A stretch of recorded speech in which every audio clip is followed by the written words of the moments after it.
Welcome back, everybody, to more Pro League action here on Monday. We got SK Telecom T1 versus SBENU coming up here in the second match. I am Valdez. With me is Nule tonight. That is right, Valdez. This should be actually a pretty fun match. I'm really excited for this one. It's going to be the highlight of the night, no doubt. Yeah. Whenever SK Telecom is playing, for me, I'm just like, yeah, I know this is going to be a good day. There are going to be good games. We are going to see, like, top of the top line players, Tier 1, Tier S players come out tonight. Yeah, they are the S team, SKT1, and I mean, SBENU, they have a lot of history. They have a lot of great players, a lot of the legendary players from old, and they still can mix it in with the best. They still have some really great ideas, unique strategies, and unique play styles that we don't usually see these days.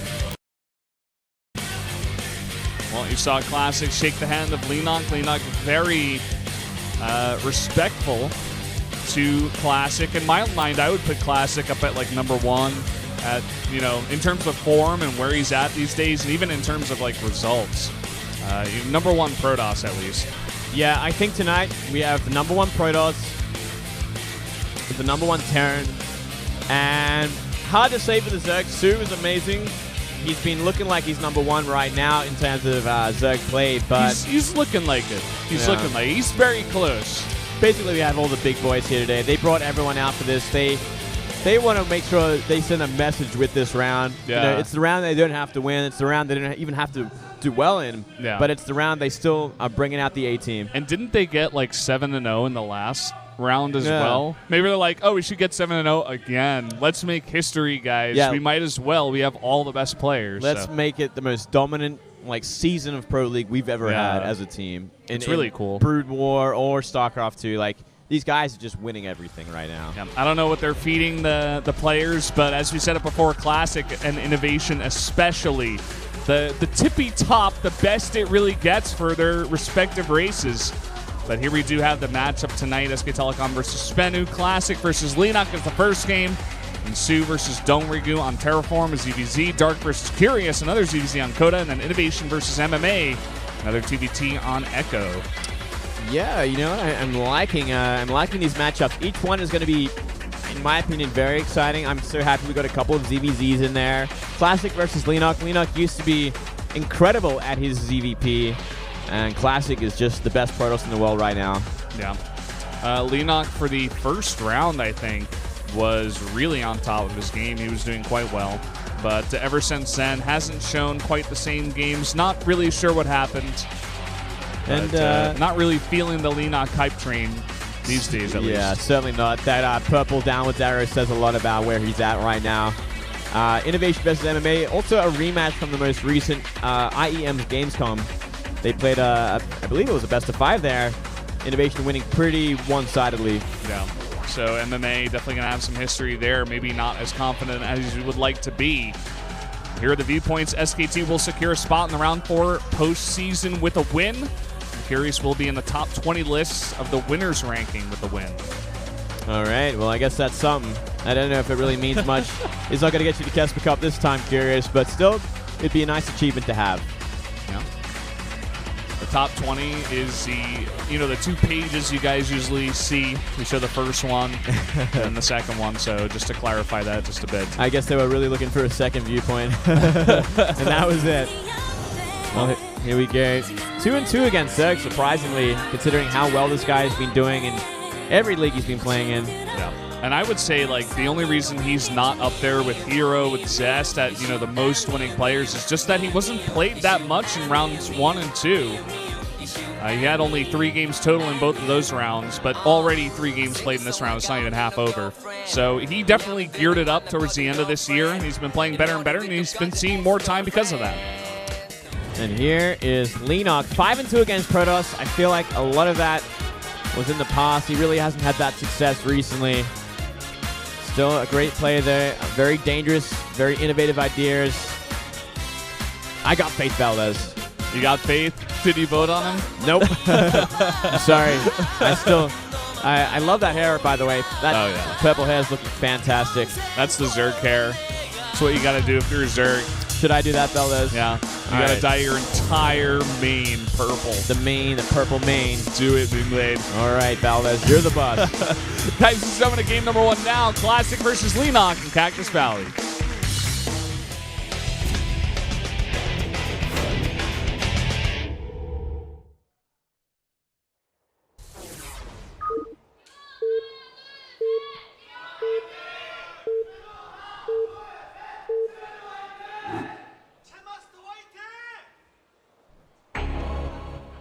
Up here in the top left, in the orange from SK Telecom T1, the Protoss player, it is Classic. Whoa. Someone's keen for Classic. And up here in the top right, we do have the SBENU Zerg player, Leenock, looking to create an upset today. Whoa, she loves him. I love you. She doesn't look too enthusiastic behind it, though. She ain't playing hard to get. She knows what she wants. She loves him. Straight up. It's who wouldn't love that hair? I mean, well, we certainly love it. Moonblade. I love it. I would have that sign up as well. Yeah. If you were a GG girl, maybe if you grow out your hair just a little bit more, yeah, you could throw some makeup on you, put on some high heels, and strut my stuff, fellas. Maybe I can be a GG girl. Yeah. You try to make it work. I'd work it. Remember last year we had, like, I forget exactly what it was. I think it was like the Race Wars or something.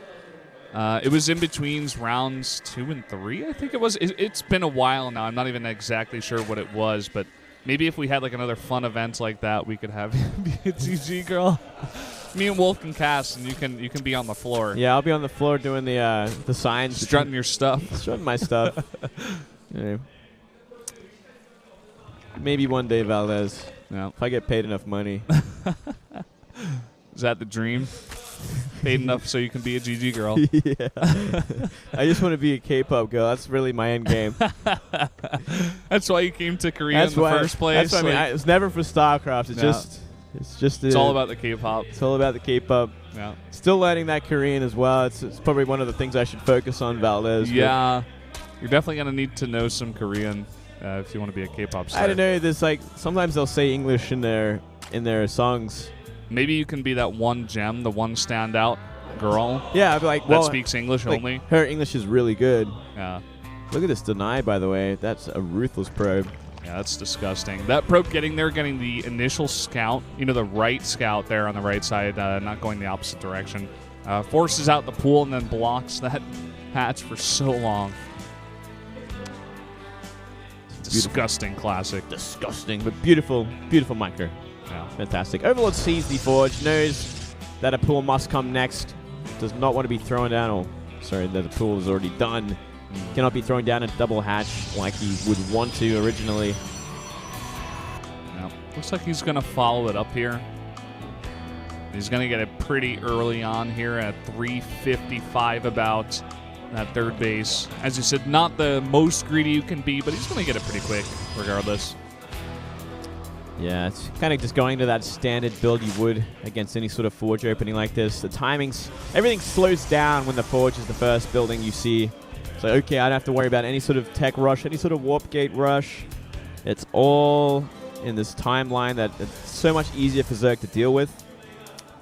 Classic, though, we know how he likes to play his Protoss versus Zerg, and he likes to slow things down in a big way. He wants it to go later, as late as possible, so he can make the perfect army. What we used to see on this map a lot when times were changing in this matchup, Zergs weren't having the best time, like a little bit after the Stalker Sentry meta from the Protoss, was a lot of Hydra timings on this map. Hit about like 55 drones and just pump out as many Lings with speed and a bunch of Hydras and try to just punish your Protoss opponent. Do you expect that kind of thing out of Leenock, or do you think he's going to play for the later game or go for some other kind of timing? I think it might be his best bet to go for that kind of timing. If he can like reproduce what we've been seeing like Su do as well, like just go for these really crisp Hydra timings. You don't even need Hydra speed, just get Hydra range, go into that natural, while there's like not many force fields, not many Stalkers. I think it's a very possible thing to do against someone like Classic, who is going to be playing for that later game, who wants to get a third base as well. Yeah, also going to start out here with the Stargate, so going to have less units on the ground. as long as he can successfully defend against the Oracle harassment, something that Classic is fantastic in this matchup, by the way. You know, maybe Leenock can search for that timing. We'll see what he wants to do here in a bit. Yeah, I feel like, it's really going to come down to how much he can defend against this. If he takes too much damage, everything gets slowed down to a point where that Hydra timing isn't as viable. Mm-hmm. Well, going to get a bit of a later speed here. Wants to get that out eventually. Kind of denotes that he will be making a bunch of lings in this matchup at least. And we do see the immediate robotics facility coming out actually next for Classic. Gonna forgo the Twilight Council for now. Yeah, straight into Robo. So maybe a little bit quicker on the Colossus. Get some observers out, make sure he knows exactly what's going on and he's prepared for any sort of timing that might come his way. Oh, look at that. 2 evolution chambers. So maybe we're going to see the 1-1 Ling style. Perhaps wants to transition later into Ultras if it goes that late. Now that I'm thinking about it, some of the games that we saw Leenock play, also Lucira likes to play this style a bit, you know, on Bonnie Research Station as well, another map that they like to do this on. Just defend, really get that tech out, go to Ultras as you were saying. And already we do see the melee upgrades coming up here, so it looks like he will be going for that style. I'm not sure if I like this style on this map there. This map is, the choke points in this map can be pretty ruthless. And if you're going Ultras and you're trying to like engage in the third or the natural, things can get just a little bit too tricky. And it's going to really come down to how soon does Classic identify what's going on as well. Does he have the Immortal count out when the time comes? I believe also we've seen Classic deal with this build with an Archon timing. Though he didn't go for the Twilight build this time around. I believe it was him last time we saw it. It was on Vani Research.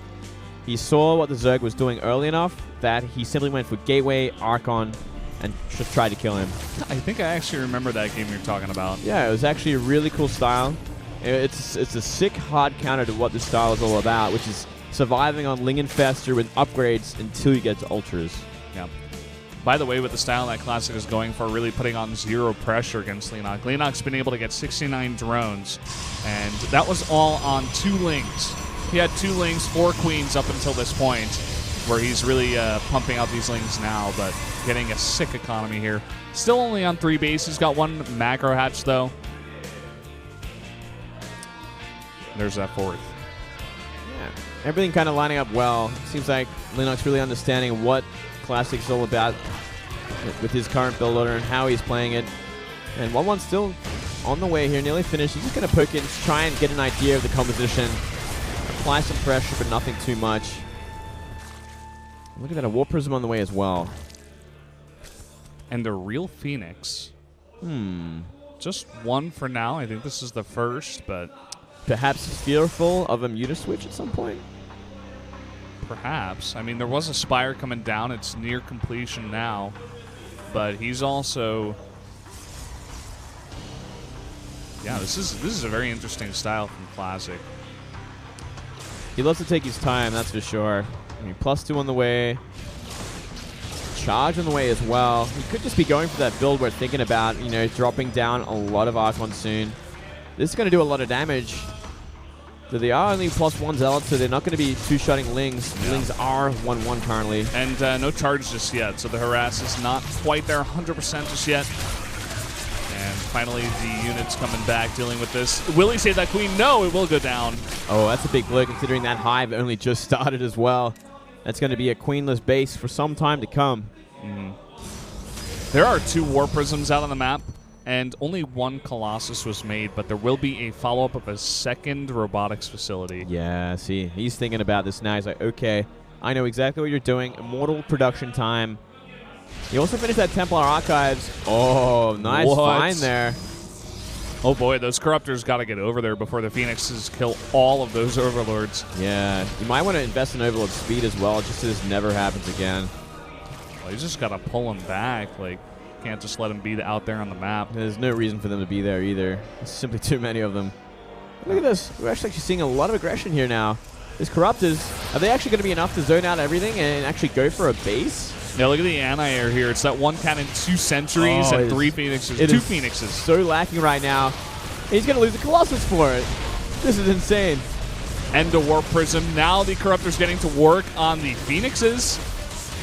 Classic, you know, trying to transition into this very heavy harassment style with a lot of Immortals. Down goes the Mothership Core as well. But he will get the fourth base. A lot of Leenock's units out of position. Oh, yeah. Okay, that kind of evened things up a little bit more. You know, he lost a couple of key units there, Mothership Core and the Colossus being them, but losing a fourth base like this, never a good thing. I feel like I'm watching a TVZ right now with this much harassment coming down. Just 3 Zealots getting to work now on that Greater Spire that's morphing. Oh, if they actually killed that, it's going to be a hard press to do so. Transfuse as well going to help out a little bit. 2 more Stargates on the way. Huh. I wonder. And he's already got 1. So... well, he's going to have to start making some Void Rays now or some Tempests. And look at that, Archons are on the way as well. Maybe gearing up to go for an attack before the time comes. I mean, it's a mostly Ling army right now on the ground. A few Roaches, about 11. Now, this is like a really entertaining style from Classic. Gonna get a 15-minute blink against Zerg. Hasn't really made any Stalkers up until this point, where he's got 5. And... yeah, just really hoping for that late game. I feel like I'm watching a mastermind Protoss at work at this point in time. Yeah, he's kind of reacting, though. He's being very reactionary, and it might even be too late because he scouted that Great Spire, you know, pretty late compared to when he threw down his Stargates. He's starting to make the Void Rays now, finally, but look at that. 9 Broods are now on the way. 9 Broodlords. Behind this, though, look at the anti-air for Leenock right now. This is going to be the next problem he's going to be encountering. He's making Corruptors. They're not going to be very useful at all against the Void Rays that are in production right now. And that is the only line of defense his Broodlords have, besides a small amount of Queens. Classic trying to get a 4th base up there, but right where Leenock had his entire army, so not going to go down. Bunch of Queens being made at the same time. Going to be trying to transfuse those Broodlords as much as possible. Yeah, that's actually going to bring it up to quite a healthy number, actually. Now that I look about it, all the Queens that have gathered now, 8 Queens with these Corruptors. And with this many Broodlords, he's making 3 Tempests at a time now, but he needs to get them out ASAP. Oh, look at this. All the Speedlings coming into the natural now. No block at all. Going to take down the gateway. More counter harass here, but Classic may just lose his natural. I think he might just actually have to give it up before these Tempests come out. There's no way he can hold on here. He needs these Tempests to start sniping the Broodlords. Mothership Core going to go down as well. No support at all for it. Wow. Unbelievable. Yeah, big siege there at that natural. Look at this gigantic harass, though, at the same time. Just trying to backdoor Leenock, I suppose, at the same time. It's going to be soon 2 base to 2 base. Well, not a bad choice here. Now we do have the 3 Tempest out as well as these Void Rays, but they're fighting underneath Queens. Yeah, and look at the transfuse on that 1 Corruptor. I'm not even sure if 1 Corruptor went down. Well, still trying for it. There's only a few amount of Corruptors left over, which is the one redeeming thing, but I feel like the damage is going to be done before any of this army gets cleaned up. All the Broodlords now sieging into the main. Stargate's going down. 4 or 5 Tempests are out at this point, but the transfuses are real. Everything's staying alive. Yeah, for now, these Tempests are actually getting in range of these Queens. Oh, the abducts are real. 1 Tempest going to go down, guaranteed. Luckily, another one came out, so he's still going to apply a lot of damage. Now, you know, as they do lose the energy there on those Queens, this army will eventually be taken out. It's just going to take a lot of time, a lot of kiting here from Classic. And at the same time, he's right on top of the natural Leenock. Leenock only on 2 bases at this point as well. Yeah, and look at their armies right now. If Classic wasn't hardcore supply block right now, he could be warping in quite a scary army to deal with this. Oh, man. Look at that. He's not even remaking a bunch of pylons. I think he's just kind of flustered at this point in time. Yeah, I think he's too busy focusing on these Tempest Micro. He really wants to deal with these Broodlords, because now they're going to start working on the 1 remaining base he has. Yeah. Look at the sick banks here from both players. Oh, the abducts. 1 Tempest is going to go down, and more Corruptors making their way across the map. He can't afford to be losing Tempest at this point in time. He really cannot be. He's moving across the map with his probes, though, so he can build elsewhere. But how are you going to fight these Broodlords? Only 3 remain, which I guess is a pretty big redeeming thing. And the army of Classic right now is still pretty scary over the other side of the map.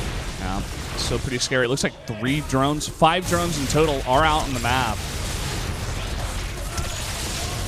2 Tempests still alive. 1 Viper there. Not going to be doing much. And it looks like the Queens are not underneath those Broodlords now. Oh, wow. And look at that, an Ultra on the way. And the one Nexus has been found out by Lings. He's moving across the map with them, too. There he goes. Going to take it out. He's going to have to throw down something soon. Pylon goes down, but Lings are chasing down the remaining probes as well. He's not paying attention. Classic incredibly flustered right now. Yeah, he really is. You can see it in this play. He's got 2 more Pylons out on the map. It looks like he's going to make a Nexus in the main here. There's 1 Broodlord left, but there's 2 Tempests. But they're very, very far away from that Broodlord. The scary thing here is that there's Ultras are on the way. 3 Ultras. But at the same time, I mean, look at the army of Classic. The Ultras are actually being destroyed. The eggs are. Whoa. And even if they popped, they would be out there alone against a bunch of Immortals. That's actually so big. The fact that he stopped these Ultras from hatching, that could just end the game. They can cause so many problems. There's so many Lings waiting. And this one Broodlord's going to start working on the Nexus. The army of Classic desperately trying to kill the Broodlings that come out.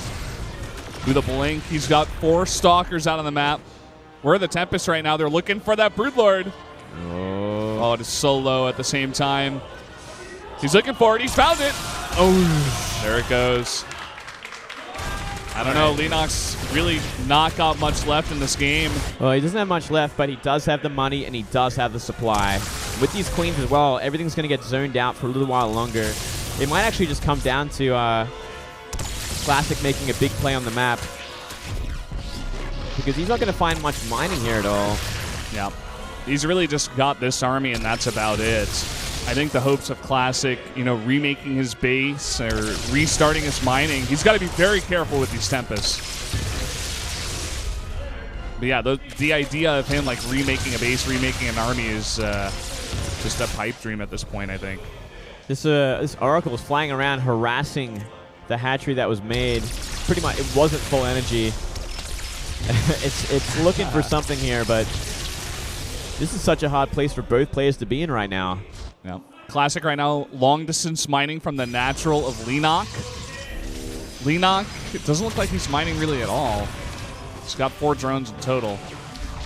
Yeah, I guess he's very afraid to mine at that hatchery because of the Oracle and the harassment it's doing. Yeah. Oh, he's going to be mining from this base, though, and he's taking a base in the bottom left of the map, which is so far away from everything that Classic has.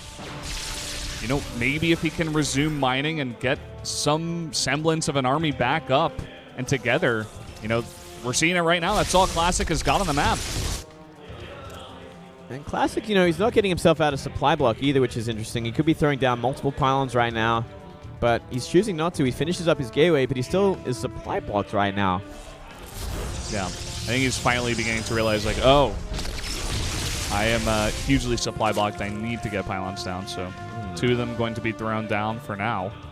And he has found this base. He knows where Leenock is mining from now. Oh, he cannot lose that Oracle. 10 HP left. Look at that. He's got 1 probe and 1 Immortal and a Warp Prism. I think he's going to be looking for other bases out on the map. Yeah, not a bad choice. This kind of situation. Now, keep in mind that, we can see everything that's going on, but Classic, of course, cannot. So he's not exactly sure where Leenock is at in terms of, how much he's mining. Maybe he's thinking, does he have hidden bases? That's why he's sending that Oracle down there in the bottom left to scout everything. Yeah, he should be afraid of mutas, and mutas are going to be on the way. That Spire has begun. He's That's on a great move. Bit of a time limit right now. Looks like Classic's going to do what he thinks he has to and move out in the map and try and close this out with the army he has. It's so scary, though, because, as you said it, that's all he's got. He's moving out on creep. I don't think he has any detection with this army. No observers. He's got 1 Oracle. The scary thing as well is the fact that so many Lings are on the map and they're just looking to counterattack when the chance comes. Does he have a sentry back at the base? Can you check that for me? He's got 1. He's got 1 and a bunch of units over there as well. He's going to go for the hatchery snipe, though, with these 2 Tempests, double Archons. I don't know if Archons are the right choice here. Maybe you'd want to have Immortals. I guess either way, he's going to make this nearly impossible to mine from now. Yeah. Going to be slowly poking at the drones, making sure they can't mine. But at the same time, with the Spire coming up and looking at the bank of Leenock, he can afford 11 mutas once that does get up. So it's a very scary force. This Oracle, he sees all the drones. He's going to catch them. Oh, huge move here. Oh, so much damage. But, I mean, this is just... It's actually going to be Corruptors. Huh.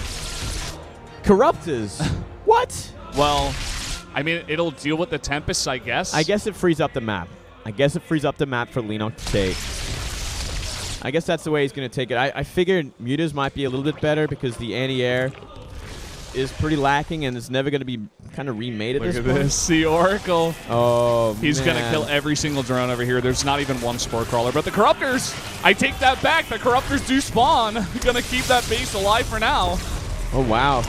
He actually gets one Tempest.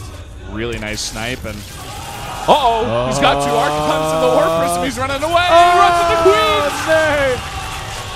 Leenock.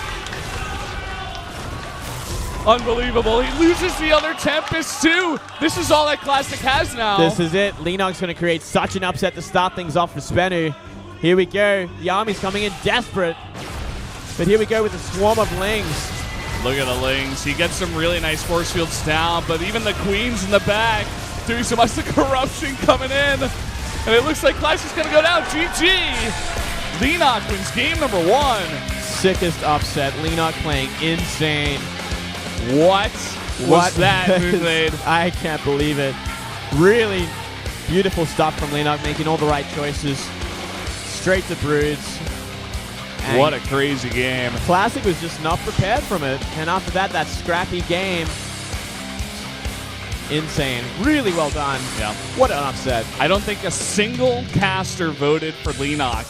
You can correct me if I'm wrong, but I think it was 06 in favor of Classic. I mean, this guy is a Zerg killer. He's on a huge roll. He's got that upwards red arrow, but that big upset tonight. And maybe that's exactly what SBENU needed to have some kind of chance here against SKT. Wow. Okay, SKT going to be sitting back in their chairs going like, huh, all right. I guess we got a game in our hands. These guys are coming in very prepared right now. We were not expecting Leenock to be playing this good. And now it's going to be Su versus Dongregu to follow things up. Can Dongregu follow that momentum? Taking down one of the tyrants of SKT, the best Protoss player they have right now. That's like a huge move for SBENU. You know, winning that first map, you get so much momentum against the best Protoss player in the world. And ZVZ, it's a funny matchup. Maybe Su's going to be like, oh, wow, that actually happened. I got to be on my game. But at the same time, are we really going to see Dongregu give Su his first ZVZ loss? Su right now is 9-0 in ZVZ. Anything can happen at this point. And Su only just came back from Germany. He got his 6th second place in a row. You know what? He might not be where he wants to be right now. He might not be on top of his game like he has been all season. Now that he's kind of had a bit of a repeat of what happened last year, his confidence could be hit. Super sad. Super sad. I like that. Super sad, man. Losing to his teammate again.